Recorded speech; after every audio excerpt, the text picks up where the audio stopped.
I actually end up sleeping in the next day. Leo tries to coax me to go along, but I mumble something about needing to finish my project. The next thing I know, it's an hour later and the motel room is empty. I chastise myself for the late start I'm getting and roll out of bed, skipping a shower and instead gathering up all of my equipment. I decide to head to the old school mostly out of convenience. It's less than a mile up Main Street. It's broken down and vandalized to hell, which looks great through the camera. The original Echo School was built back in the early 1900s, but it was torn down and rebuilt in the 50s. That's the building that I'm looking at now. Apparently, all grades were combined into this one building, which was sectioned off by 3 floors: Echo Elementary, Echo Junior High, and Echo High. After 1980, there were too few students to keep it functional, and they started busing everyone to Peyton instead, closing Echo School down. It's a 2-story brick schoolhouse with a basement and about 30 rooms inside. I remember my parents saying that after it closed down, it was a rite of passage to sneak into the school at night and graffiti up the walls. Basically, everyone drew a pentagram. I set the camera up to get a few shots of the outside of the school, making sure to emphasize the graffiti on the front and avoid the white soccer goal. Apparently, Echo was still putting the field to use. The windows are foggy, and though there are dozens of squares of glass missing, it's pitch black inside. I calculate in my mind how long I'll be speaking over this portion of the footage, realizing that it probably won't be longer than 10 or 15 seconds. I feel a little flare of annoyance at the thought of how much I'm putting into this and how little I'm getting out.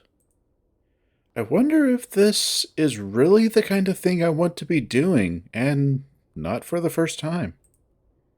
After about half an hour of trying different angles, I finally straighten up, wiping my forehead. The sun is up to the point of warming the top of my head, and I know that within a half hour I'll be burning up. I start packing up my camera when I feel a different sensation on the top of my head. A slight pressure and a prickle. The feeling that I'm being watched. I look back up at the school building. It's quiet, broken, and stoic, like it has been for the past few decades. Still, my eyes are drawn to the second floor, specifically to the window on the far right. I stare hard at it, narrowing my eyes. Behind the glass, in the dark room, something curves out from the right side of the window. It's a lighter color, and it stands out in stark contrast against the black of the rest of the windows. It could be anything, really, but as I stare at it, I get the same vibes from it as I do from Carl's horns. I stare at it, waiting to see if it moves, morbidly imagining a face peering around the corner at any moment. Picturing Carl suddenly jumping out to stare at me from the window is kind of funny. But also creepy, because I can't imagine what he'd be doing up there. The hairs on the back of my neck stand up, and I look around, kinda hoping that someone might be nearby. It's deserted, of course. My only company being the sun-baked road and dried sagebrush. I turn my attention back to that spot next to the window, half expecting the maybe a horn to be gone. It's still there, though not having shifted at all from when I first spotted it.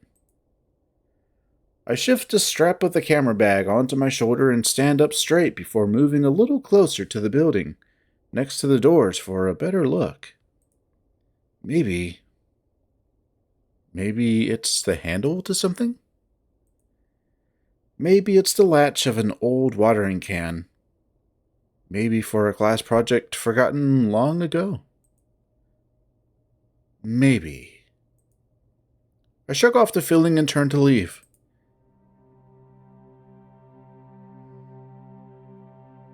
I don't think we have much of a choice.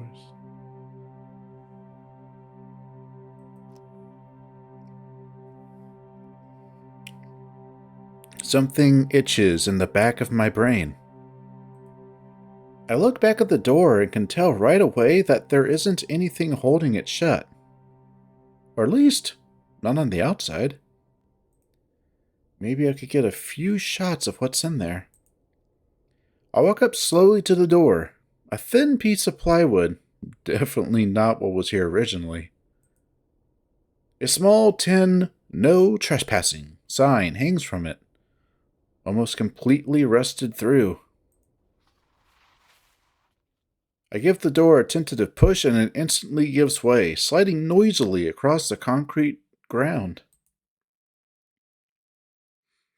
Inside, there's a staircase right in front of me.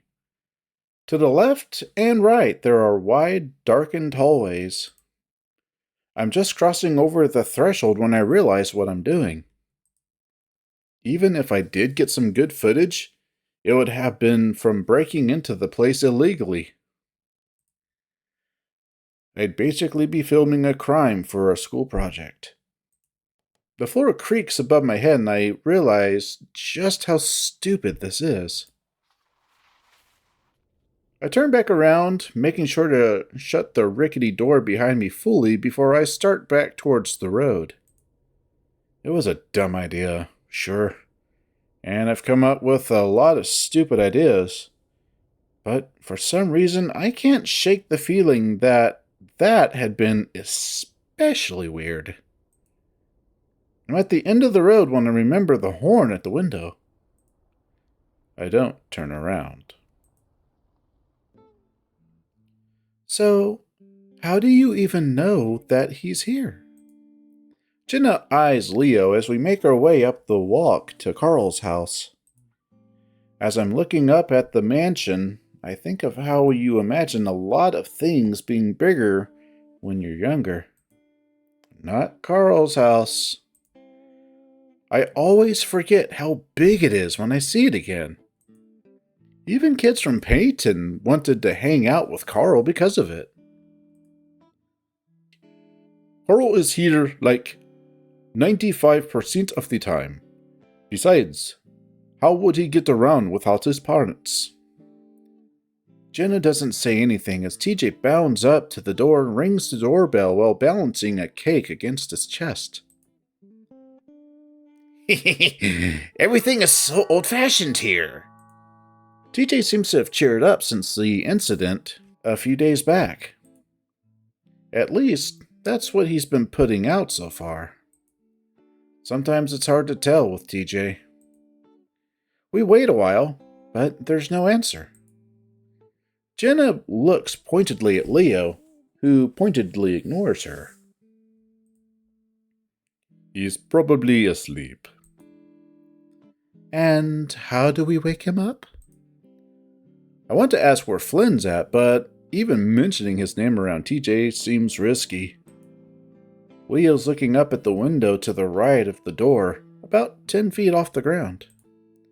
You know, if I boost you up, you'll be able to reach... Are you kidding me? I shift the bag of presents I'm holding, glancing down at the red tissue paper on top. So, what did I get, Carl? Leo doesn't seem to notice me, continuing to frown at Jenna.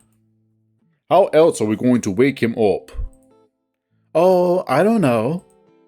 Maybe by sending him a text in advance to have him meet us somewhere, rather than just going to his house completely unannounced? Leo huffs, and I can see his face getting red under his fur. Jenna has a fair point, but I still feel bad for the wolf. I mean, he usually is here, isn't he? Let's not fight, guys. It's supposed to be a party. DJ's genuinely disappointed voice seems to put a pause on the tense mood, and Jenna sighs before looking up at the window. I guess I could try. Great! Leo hops down off of the deck, but at that moment, a big, rusty truck pulls into the driveway of Carl's house. It's Flynn. And next to him in the passenger seat is an unconscious-looking ram. The hell? Flynn parks before slowly and quietly opening the door. Flynn, what the hell are you doing? Leo whisper yells it as he walks up to the truck, glancing over at Carl, who's leaning back in the seat with his mouth hanging open. Even from here, I can hear him snoring. Hey, Wolf. If you still want it to be a surprise, you're shut up. What the hell are you doing? Flynn rolls his eyes. We went to the reservation. What? Why? Because it's something we do sometimes? I texted you that we were gonna surprise him. Yeah, that's why I'm here. Flynn rubs the back of his scaly head. Just a little late is all. Started winning more than I usually do, so Carl and I stuck around for a little longer. You were gambling? Of course. Because that's all the reservation is good for, huh? Whoa! Flynn holds up his hands defensively. What's with all of you? Flynn's eyes settle on me, and for some reason I feel my heart give a jump. Chase! What the hell crawled up everyone's ass? I feel like the answer should be obvious, but if Flynn's trying to get things at least somewhat close to normality, then I'm fully behind him. You know how Leo is. His way or the highway. Leo shoots a glare at me, but I grin at him, trying to lighten the jab. I sense TJ further back behind me, separate from our group. I really wish I knew what he's thinking right now. Leo lets out a tiny growl before turning back to Flynn. I feel like you could have at least told us. Flynn sighs and glances back at the ram sleeping in the truck. Well, why don't you guys go inside so this whole surprise thing isn't as weird? It's locked. Flynn looks over to Carl's side before turning to us. Go in through the back. There's a key under the doormat. We get into position in front of the door. TJ's a little more enthusiastic, hiding against the wall to the left of the door, a party popper in his hand. I hear a soft clopping along with the low murmur of Carl's voice. The door swings open. Dude, I just want to put it behind me and not the... Surprise! Carl stands there, frozen as strings of confetti drape across his horns. For a moment, it goes completely silent and we all stare back at him. Finally, TJ giggles. Oops, I didn't mean to get it on your horns. TJ goes about picking the confetti off Carl's head, his hesitant movements making it obvious how hard he's trying to avoid touching the horns. What?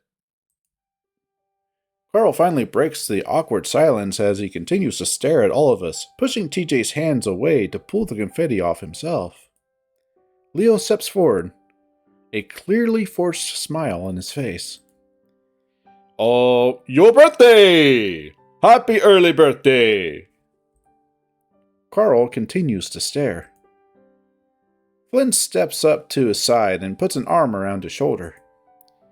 Yeah, there isn't much to do around here, so we had to come up with something.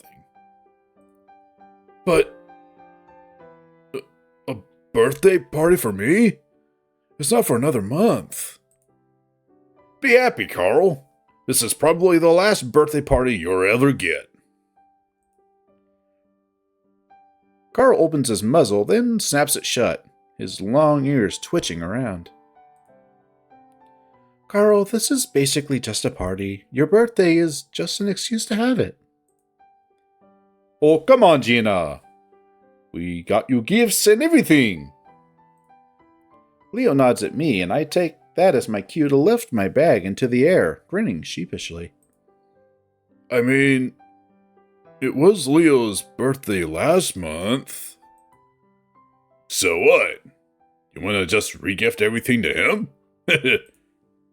Flynn gives a hard tug on one of Carl's horns, and he swats at Flynn's hand with more annoyance than I'm used to seeing him have.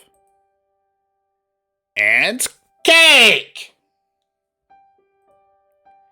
TJ raises the cake in the air. Flynn leans against Carl, pointing at it. See? Red velvet, your favorite.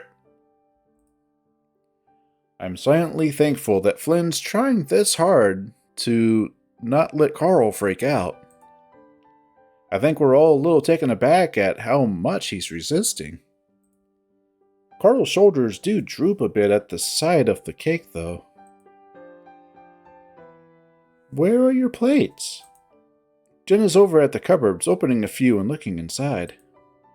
This kitchen is huge. Second one over. At that point, we've managed to shake off the awkward haze that we're in and start moving to the table. So, we got the whole day planned out for you. Yeah? Carl stands at the end of the table, one hand on a chair as he watches all of us. While I knew Carl wouldn't really be into the idea of a party, I didn't think it would be this bad. I wonder if anxiety has gotten worse since the incident at the university. We're going out to eat later, and then a movie. Thought you might want to see the new Luce Lobo film, you know? Carl's hands go up to pull the beanie tighter over his head. Well, as long as you don't tell the waitress that it's my birthday. Oh, yeah. Isn't that place by the theater where they basically force you to wear one of those cone hats? Yep. And I swear to God, if one of them gets all touchy with my horns trying to put it on. What, you blow pot smoke at him? I think it's kind of fun. TJ's struggling to pull the plastic dome off the cake. Leah reaches out to help him, but it pops free at the moment and takes a large glob of frosting off the side of the cake. Ah! Good one, Tej. We can give that piece to Carl so he can stay on his diet. Flynn puts air quotes around the word diet. An awkward silence follows, one that Flynn clearly notices, and I see him sulk in response. Carl coughs. I didn't have breakfast, so this should be fine. Leo claps his paws together. While we're having cake, why don't we start opening your presents, huh? Carl grabs the bag and unceremoniously dumps it out on the table. He goes through them, giving an obligatory thanks when he finds out who gave it to him. I see my gift for the first time, along with Carl. It's a horn headband in black and orange. University of Pueblo colors. We used to make fun of the jocks that wore them at Pueblo. Thanks? He looks at me as if trying to figure out if I'm joking or not, and I can only offer a pained smile in response. It's only now that I'm feeling guilty for not getting him the present myself. I'll get him another one on his real birthday. Flynn steps forward at that point. Here's mine. Something I got from the reservation. Flynn reaches into his pocket and pulls out something small and hidden in his hand. When Carl sees it, his eyes widen. Oh, wow! It looks like a rectangular piece of metal with 2 points sticking out the top. It's not until Carl pushes a thumb against one of those horns and it pops open that I realize that it's a lighter. Now you won't look like a total loser when you get blazed. Carl gives Flynn a small smile before flicking the lighter on before snapping it shut. Thanks, man. Don't worry about it. Store owner actually gave me a discount. They still remembered me from all the smokes I used to buy there. You went all the way to the reservation for that? Cigarettes are untaxed on the reservation. Another thing it's useful for, huh, Flynn?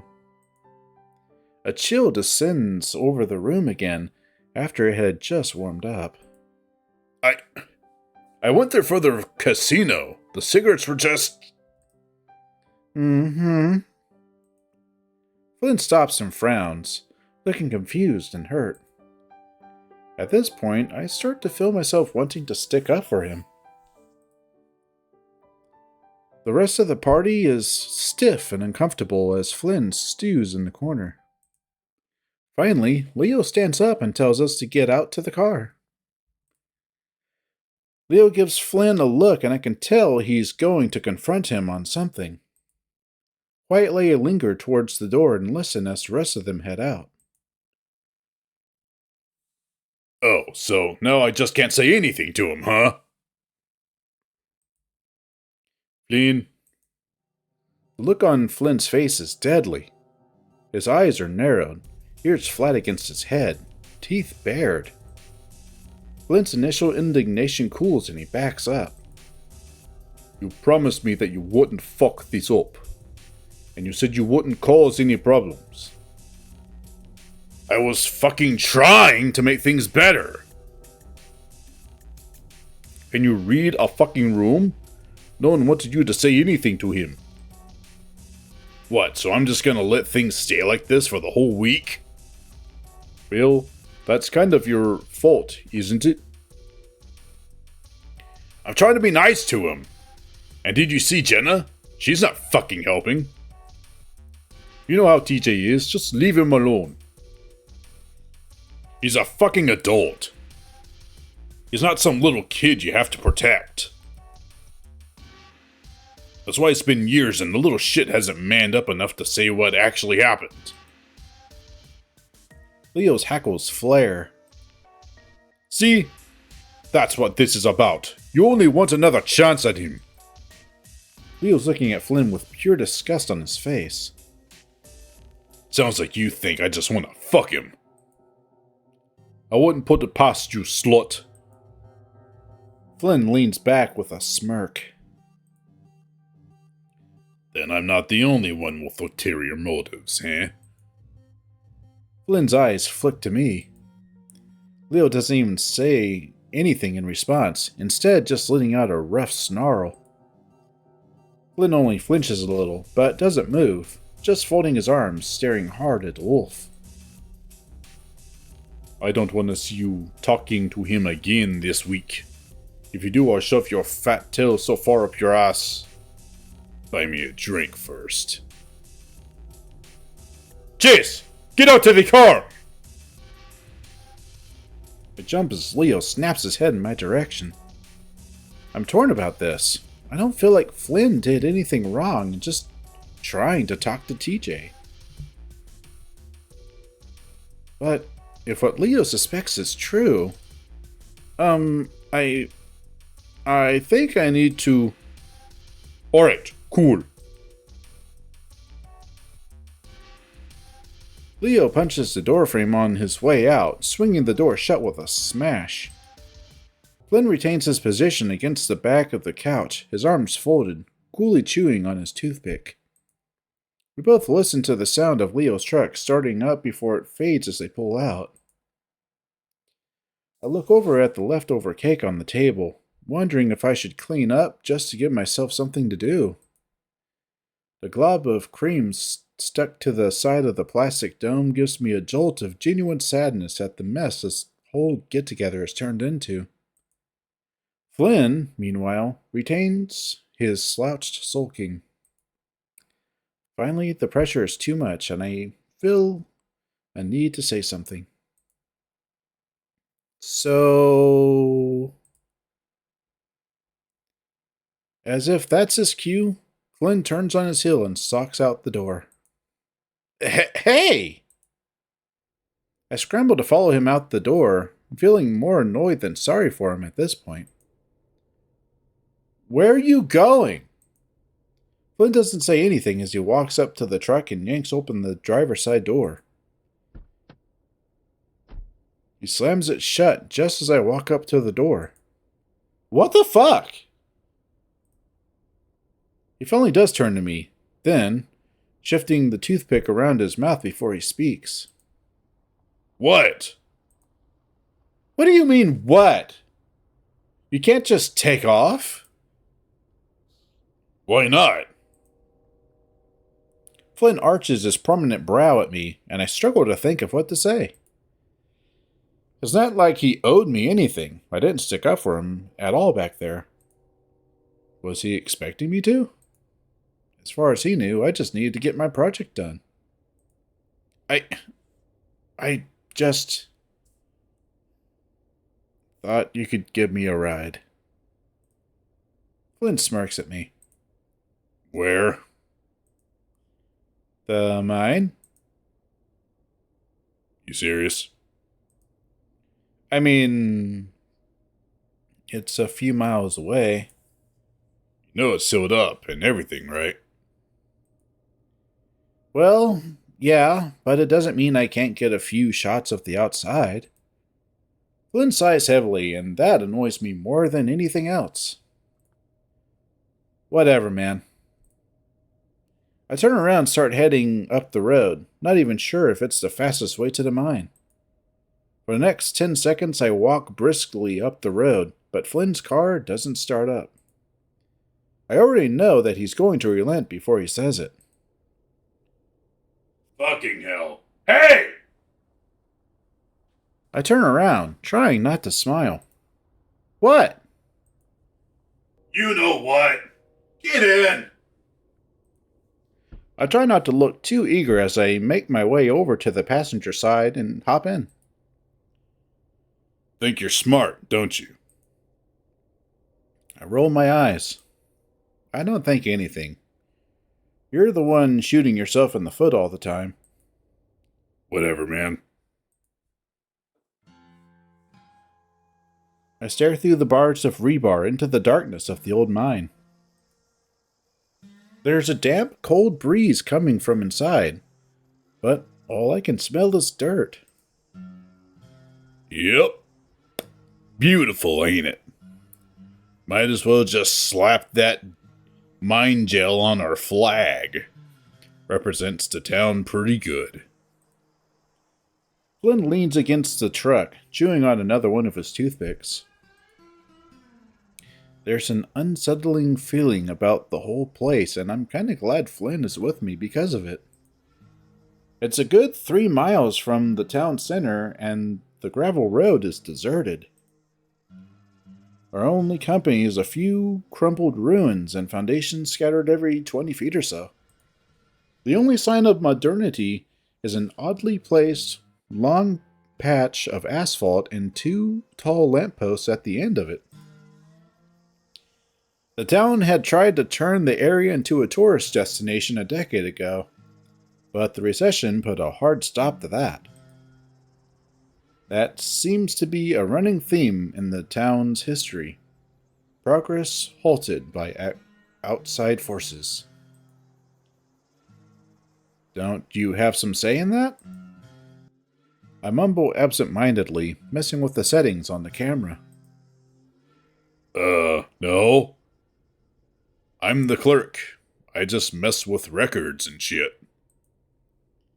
It's so hard for me to imagine Flynn working in that position. Shouldn't you be there now? It's still before 5. Maybe. But why bother? What? He looks up at me, toothpick bobbing around in his mouth, eyes wide as he shrugs. What? You think anyone's gonna notice? I get paid to do nothing. But won't you get fired? It's an elected position. Well, unelected then? It goes unchallenged every year, Chase. I frown. Doesn't Flynn have any sense of duty? Flynn takes the toothpick out of his mouth and stabs it in my direction. Hey, I didn't bring you here to get lectured about how to do my job. I've been doing it for the past 3 years. Flynn shoves the toothpick back in his mouth. Anyway, I was kidding. I'm part-time. I get my shit done, then I leave.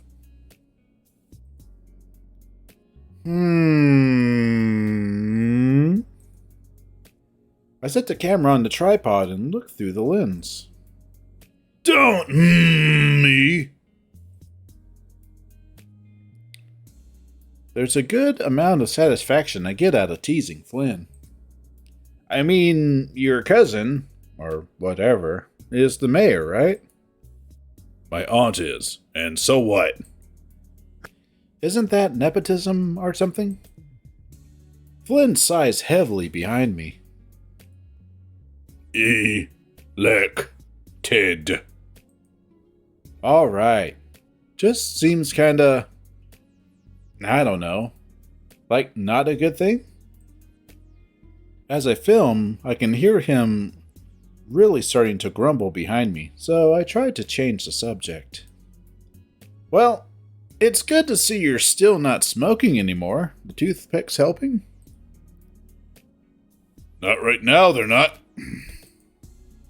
Flynn had smoked since he was a freshman in high school.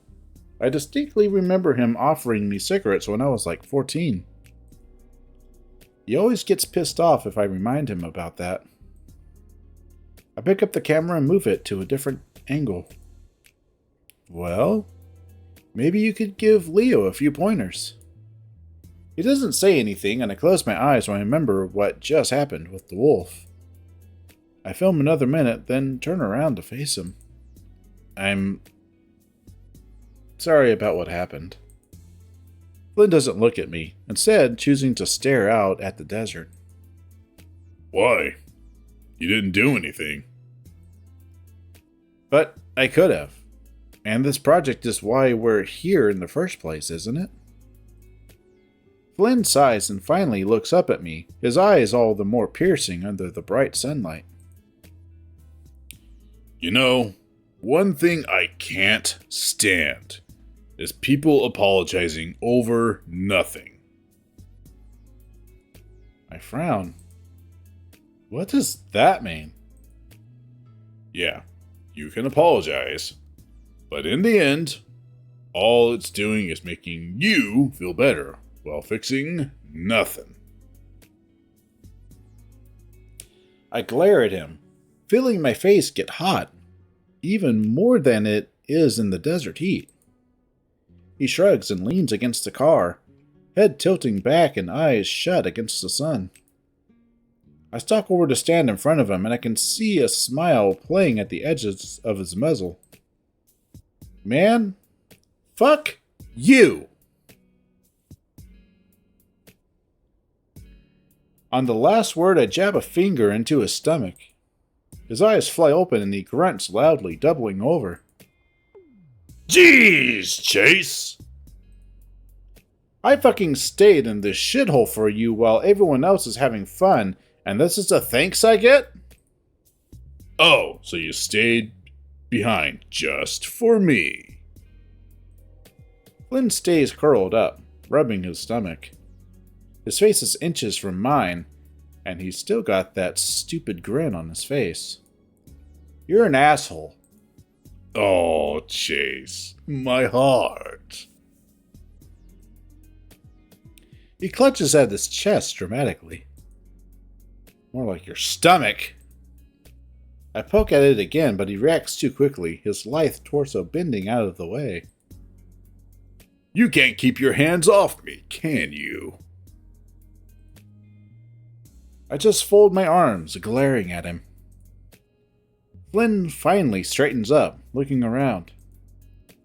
Well, I'm not gonna do a repeat of yesterday. I've got a house, you know.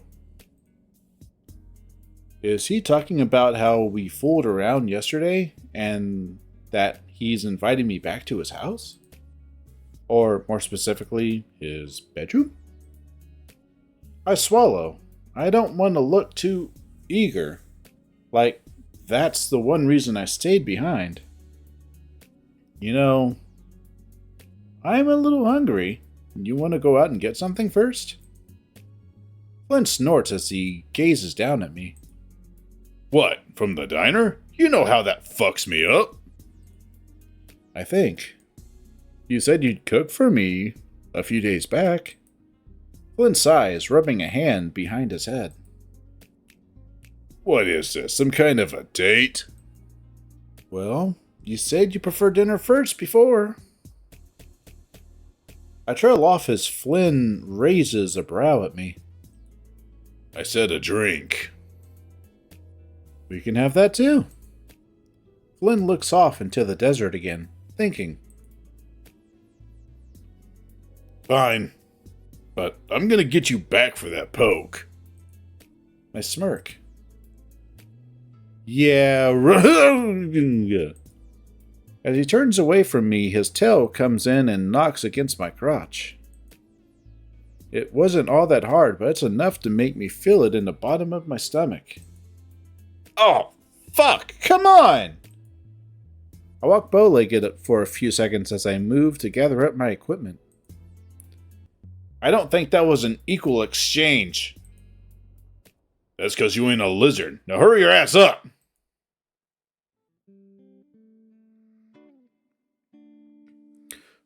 Flynn's house is a ranch-style adobe home. He moved here only a few years ago, so it's my first time seeing it. It's an alright place. Housemate's quiet and keeps to himself, so it's almost like I have it to myself. You got a housemate? Well, yeah. Don't need the whole house. Saves a decent amount of money, too. We pull in next to a kind of foreign-looking faded yellow scooter. He's new to Echo. You'll probably like him. He's a big fucking nerd. I hop out. The pavement warm against my pads, even though the sun is setting. It looks nice. Kind of like a smaller version of Carl's house. Carl's mansion, you mean? On the way up to the door, I feel his thick tail bump against my own, though it's soft enough that I'm not sure if it's on purpose. As we go inside, I'm hit with a blast of warm air that's not much different than what's outside. I air out my shirt. Flynn notices and chuckles. Sorry, but you better get used to it if you want to hang around with a Gila. As I follow Flynn into the kitchen, the smell is a bit strange as well. Kind of like sagebrush, which isn't a bad thing at all. That you, Flynn? Yeah, I have a friend over. Oh, one of your reunion friends. Flynn opens the fridge. We have any green peppers left? I hear a sliding door from the hallway and turn around to see a somewhat startling sight. A tall lizard comes in, but it's not his height that surprises me, but rather his coloring. Spotted blue with pale eyes. Then I realize he's a salamander, not a reptile. I suppose I'd seen brightly colored amphibians in Pueblo, but definitely not Echo, and not even in Peyton. There's a smile on his face, and I try hard not to stare. Dex, this is Chase. Hello, Chase. Hi. I reach out to his offered hand before feeling the cool, almost slimy sensation of his skin. Yeah, sorry. I didn't know you guys were used to salamanders around here. I cringe inwardly as I realize he's caught me staring like a dumbass. Oh, no, I don't mind. Mind? Me being a salamander? I'm mortified, but he's still smiling. All right, Chase, enough making a fool out of yourself. Flynn is tossing ingredients on the counter. Peppers, cheese, eggs. You can't help it if he's not used to saying it. Well, he's always bragging about going to college. Sometimes it serves you better if you just get out more. I'm not sure what to say at this point, but Dag saves me from having to try. Oh, please. Dexton sits next to me on a stool, that warm smile still plastered to his face. Yeah, Flynn here was trying to sweet-talk a hyena a few months back. I see Flynn tense up before he turns around, pointing a knife threateningly at the salamander. Don't you dare! Referring to him as a canine. Like, isn't that something basic you learn in school? Wow, Flynn, really? Flynn turns back around with a huff. Sometimes you forget shit. He's trying to play it off, but I can see the frills on the back of his head flaring out. He didn't care anyway. We fucked. So, fuck off. Dexton rolls his eyes before getting up and airing out his shirt like I did earlier. Well, I'm going back to my side of the house. There's a friggin' sun over here. He pats me on the shoulder as he passes. Nice meeting you, Chase. I watch as he heads back down the hallway, sliding shut the door. It's colder on that side of the house? Yeah, dual habitat residence. I look longingly over at Dex's side of the house. Get your ass over here so I can teach you how to cook something. The next hour is surprisingly fun, even though half of it is spent with Flynn yelling at me about how wrong I'm doing stuff. He calls it chiles rellenos, peppers filled with cheese and meat and covered in eggs before being fried. I have to agree with Flynn that it's way better than the diner food, even though the food over there is still pretty good. When we finish, Flynn dumps the dishes in the sink with a clatter before snatching me up by the arm. Hey! Shut up, Chase. I frown, but allow myself to be dragged down the hallway to what I presume is the lizard's room. It's small and simple, but what I'm most focused on is the fairly large bed. He pulls me in to make room to shut the door before pressing me back against it and kissing me fully on the mouth. I open my mouth the moment his tongue prods at my lips. I'm not used to the feeling of something so thin and flexible sliding into my mouth, but it's not a bad feeling. His long tongue easily entangles my smaller one. At the same time, his hands grab the bottom of my shirt and pulls it over my head, breaking our kiss. As I lean back against the wall, Flynn's eyes play over my body, clearly drinking it in. I narrow my eyes. Hey, you've already seen me naked. I reach over, undoing his belt with quick, jerky movements. Flynn doesn't resist and instead stands there, smirking down at me. I give him a smirk in return as I rest my hands on his hips before slowly sliding them down, pushing the pants down with them. As his tail slides out of the rear, I move my hands around to feel his ass as the pants slide further down. His thick tail twitches in response before I squeeze his soft rear, earning a gasp from the lizard. I'm so preoccupied with his backside that I almost forget the front. That's when the pants finally drop to the floor and I find myself face to face with Flynn's cock. I almost go cross-eyed staring at the tapered tip. I hear the lizard chuckle above me as he sways his hips, bobbing his length in front of my nose. What's that face? You've never seen a dick before? Oh. I clamp my muzzle around it, egged on by Flynn's teasing. His hands immediately go to my head, steadying himself as he shuts up. I take it all in, almost gagging on the length. Leo is the only other guy I've blown, and he's basically the opposite compared to Flynn. While he was shorter and thicker, what's in my mouth now is long and thin. I start to bob my head back and forth, suddenly self-conscious, worried that a pro like Flynn might see me for the complete amateur that I am. His reaction, though, says otherwise. He grunts and moans, his hips bucking and pressing into my mouth each time I pull back. I look up at his face, and I'm surprised to see him looking right back down at me. His eyes are slits, his mouth hanging open as he gasps.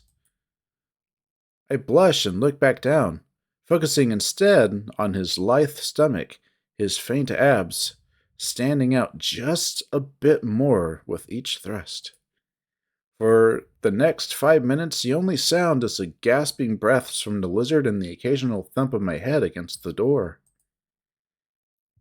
Flynn breathlessly apologizes each time. As it goes on, though, I can feel the muscles in his legs starting to tense up. Fuck. It's come. Do you want me to pull out? Flynn must be pent up. It always took Leo at least 10 minutes before he came from a blowjob, if at all. I feel Flynn tense and start to step back, but I slide my hands up his thighs, squeeze his ass again, and keep him firmly in place. If Flynn is still trying to pull back, he runs out of time because I feel his length jump in my mouth. Fuck. Flynn doubles over me, his head slamming against the door, as I take him in all the way and start sucking. His thin body shakes against me, and I try not to smirk as I feel his clawed feet brush my knees as they dance around in ecstasy. I glance up at him again and see the top of his head and a hand pressed to the door. His eyes are squeezed shut and his teeth are bared as he hisses through them. His other hand is gripping tightly into my head fur, and with each suck he grips tighter. After about 3 spurts, his twitching dick finally settles on my tongue. While Flynn is definitely quicker to come, it isn't quite as much as Leo, so I have no trouble getting it all down. I see his stomach rise and fall in front of me as he sags and gasps against the door. Oh, fuck. Jeez. I don't know what you did, but... Fuck her. In the middle of his sentence, I give his softening cock another suck. He yanks my head back with the hand on my head, his slick dick bobbing from my mouth. I grin, but then gasp as I'm yanked up to my feet. Flynn turns me towards the bed, made difficult by the pants around his ankles, and shoves me backwards onto the mattress. He grins at me as he slides his shirt back over his shoulders. Now, it's your turn.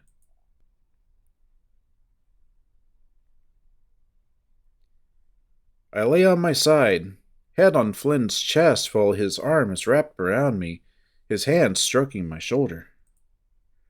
I rub his smooth stomach in big, wide circles, making sure to get every inch of it. I occasionally trace the outline of his chest as it rises and falls before dipping back down low, almost touching his semi-erect cock. He doesn't seem to be in the mood for another go, though, so I'm content to just lay there and listen to his deep breaths. What's wrong with me wanting to know what happened? I pause in my rubbing, resting my paw in the middle of his stomach. He tenses it for a second, so I continue rubbing. Nothing. I guess it's how you go about doing it. He grunts. Doesn't matter how I do it. He's gonna be upset. Might be easier if you try to go at it more delicately. Flynn takes a deep breath, and I watch my hand rise and fall with it. He's hiding something. You know it too. I don't say anything. We lay like that for a while, Flynn breathing softly onto my ear as his fingers creep over my arm to tease at my nipple. Everyone does. But they still treat me like I'm some sort of monster for wanting to know. I press down suddenly, and he grunts loudly in my ear as he tenses up against my hand again. You don't really think what you did at the river was inappropriate? Ow! I cringe as Flynn pinches my nipple. He doesn't say anything, though, and we lay in silence for a while longer.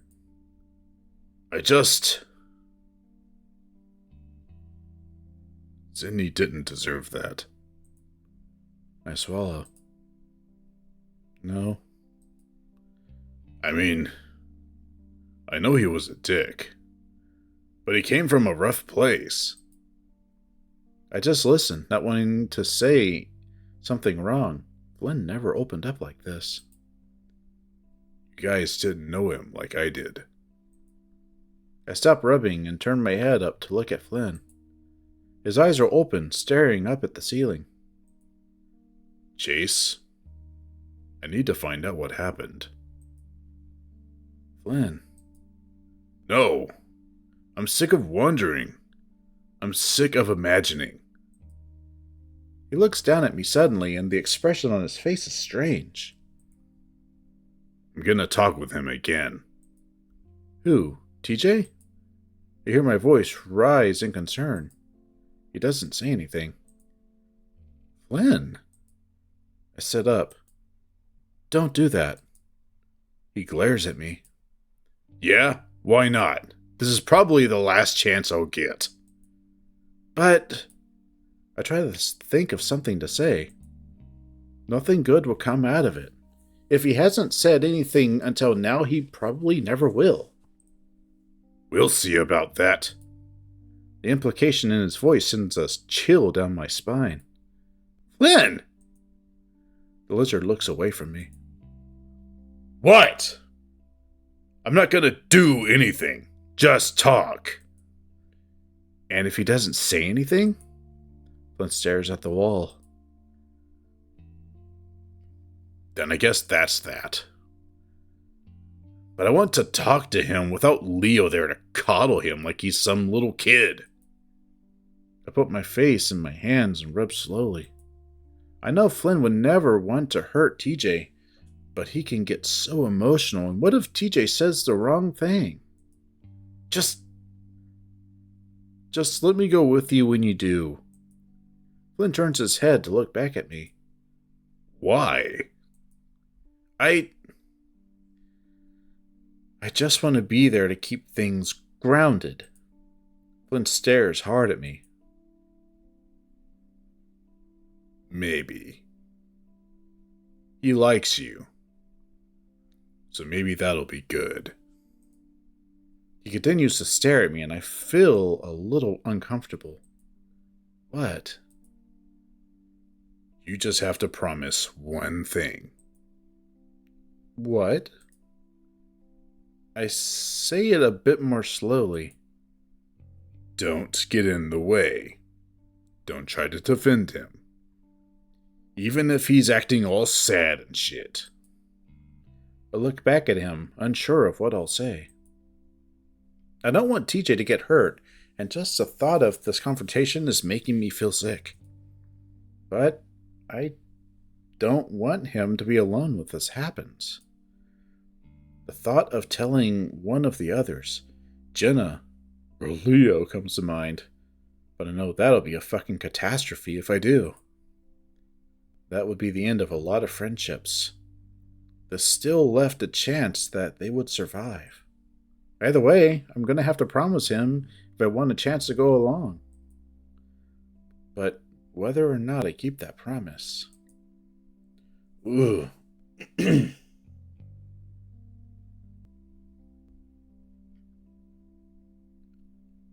I know this doesn't make a big decision, like a big change, if any at all. But we've challenged Flynn by that river. So we're kind of challenging him. Kind of being honest with him. He's being honest with us. Say, tell the truth. I promise. But only if it doesn't get physical. Flynn's eyes narrow.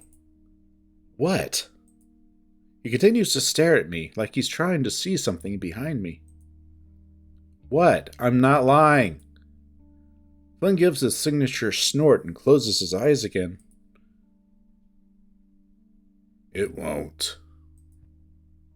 I look at him skeptically, deciding not to remind him about what happened at the river. I sigh and stare at my naked balls for a moment, feeling a little strange. I'm gonna go to the bathroom. Maybe take a shower. All right. I get up onto unsteady feet and head into the hallway, wondering if I should try...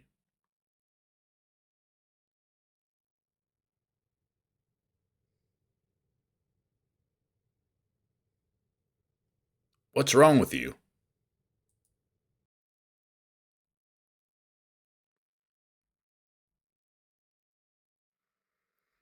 All right. That's the end of Wednesday. So, there are a few things I wanted to say.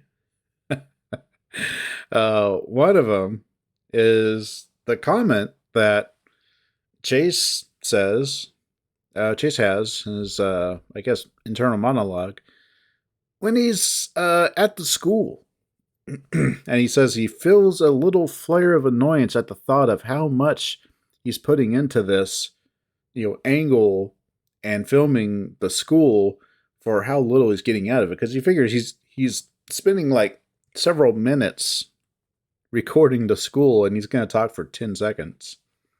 And if anyone's done, I just think it's funny because if anyone out there, you watching, listening, have done video editing before, especially if you're heard from Markiplier, especially if you do like the node, was it special effects? It's a ton of fucking work, an absolute ton of fucking work. When I started my channel, I was literally spacing out how much room between each like spoken line I had. Like I had it, tried to get it perfect at like the same amount. So it was super tedious. It was so damn tedious. Like trying to do a whole day in the game It would take me hours and hours and hours because I was just meticulously trying to get the timing correct. I didn't know how to do it the right way. So it was such a pain in the ass.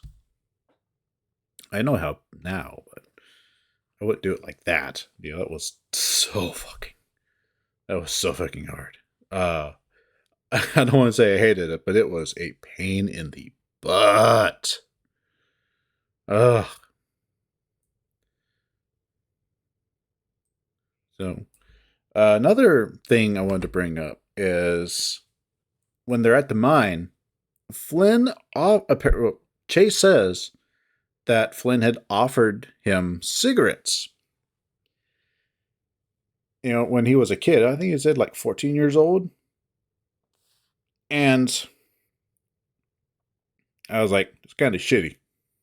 And I say that because when I was young, I don't remember how old I was, like pre-20, I was in my teens. I had a friend who smoked.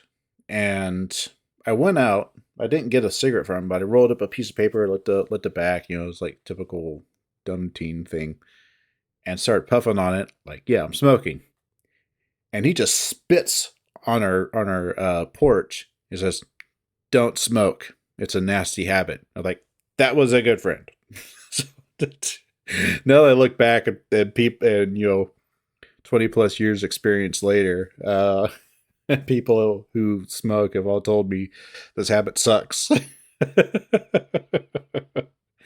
Yeah, like that was a good friend. That was a real good friend.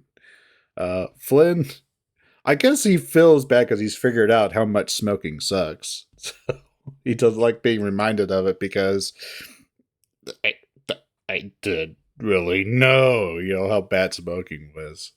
So, oops, my bad.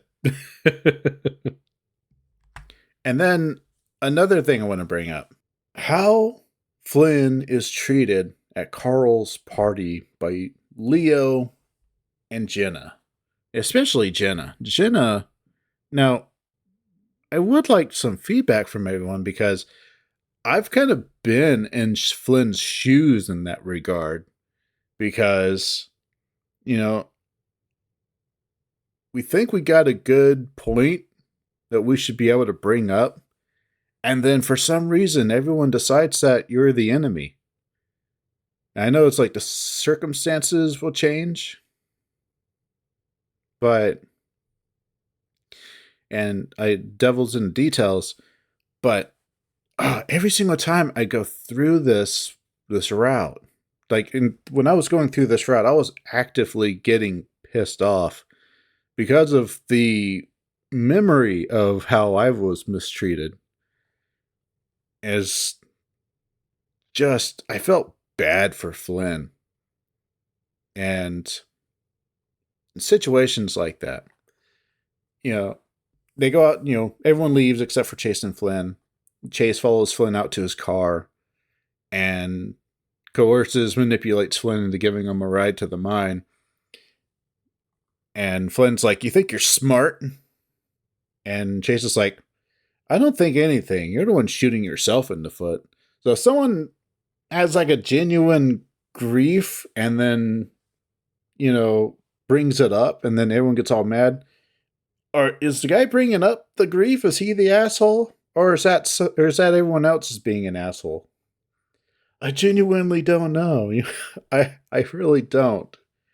Just one of those, I just don't know. So I was like, I've been on the receiving end of that. I've been in Flynn's shoes before, so I wanted to bring it up. I can be an ass. Actually, I've become more of an ass as I've gotten older, so I don't know what that is. Old fart? I don't know. Maybe antisocial. Being antisocial, that might be it. But yeah, I would like to know. If y'all have any feedback, I'd really appreciate it. I would like to know. Go ahead and be brutally honest. Sometimes the only way I learn. Maybe that's why I felt like Flynn. And it would have been nice if Flynn, in that situation, speaking of that scene, if he had said to everyone else, maybe even said to TJ, what he told Flynn in the first part. how he effed up. Yep, very cussed before. How he fucked up. He doesn't even have to say sorry. He can just admit to TJ, I fucked up. I lost my temper. I didn't mean to. I didn't sleep well that night. Last night. Just on edge. I fucked up. And let that be enough. Plus, I would like to think I'd call out Jenna for being a bitch. But, maybe not. She is intimidating, even for her size. Like, big, tall Flynn doesn't mess with her. So, yeah, those are the things I wanted to bring up specifically. Other than that, like, the story is so fun with this one. Dax.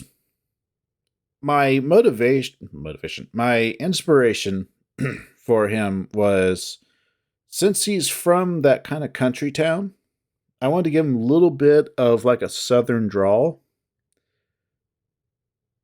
But also, like, he's like a moderator. I know. Hopefully it's not spoilers. So I wanted to give him a little bit of like a kind of a nerdy voice. So I picked Ferris Bueller. So Matthew Broderick. So I try to have like that kind of nasally, but also a little bit of drawl. So hopefully that works for him. I was thinking real hard like what I would want, because nothing really jumped out. And they don't really describe his voice from what I understand. Like Kudzu and Leo's route, he's supposed to be from Asia, so I chose George Takai. So it's easy. Kind of easy.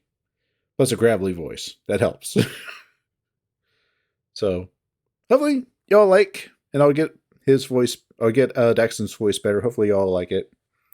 Let me know what you think. Let me know the answers to the questions. So I would like to hear back from everyone. I always enjoy hearing back. I try to respond to comments, or at least, let you know when I love the comments, which I almost always do. I really enjoy and appreciate everyone responding. It's not just for the YouTube algorithm. It's actually really cool to have like a community, because I'm, kind of antisocial. Except for work. I'm shy. I'm a shy boy. Typical house cat. I'm under the bed.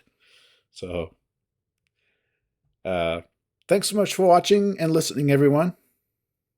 And I look forward to seeing y'all in the next part.